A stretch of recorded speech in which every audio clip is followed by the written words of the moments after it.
ધોરણ 12 બોર્ડની પરીક્ષાનું પરિણામ જાહેર થઈ ચૂક્યું છે। પરિણામને લઈ કોંગ્રેસ મુખ્ય પ્રવક્તા ડોક્ટર મનીષ દોશીએ નિવેદન આપ્યું કે બોર્ડના પરિણામમાં એનાલિસિસ કરવું જરૂરી છે।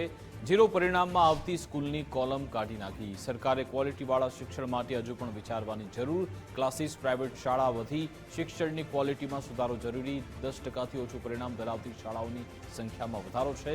સામાન્ય પ્રવાહ અને વિજ્ઞાન પ્રવાહ બંનેમાં સ્થિતિ ચિંતાજનક છે। વિજ્ઞાન પ્રવાહમાં A1 ગ્રેડ ધરાવતા વિદ્યાર્થીઓની સંખ્યા પણ ઘટી।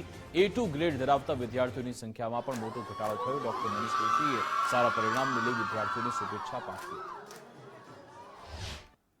કોમર્સની અંદર 10%થી ઓછા પરિણામ ધરાવતી શાળાઓની સંખ્યામાં ઉમેરો થયો છે।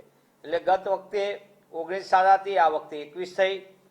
સરકારને વિવાદ થયો તો 0% વાળી શૂન્ય પરિણામ ધરાવતી શાળાઓનું દર વખતે કોલમ આપવામાં આવતું। આ વખતે 0 પરિણામ ધરાવતી શાળાનું કોલમ જ કાઢી નાખવામાં આવ્યું છે। હું આપના માધ્યમથી સરકારને વિનંતી કરું છું કે સરકાર ખાનગી શાળાઓની સંખ્યામાં અતિ ઉમેરો થયો। ખાનગી શાળાઓને કોચિંગનો રાફડો ફાટ્યો, પણ જે ક્વોલિટી એજ્યુકેશન માટે ચિંતા કરવાની જરૂર છે એ દિશામાં પણ સરકાર કશું વિચારે તો એ આવકારદાયક બનશે।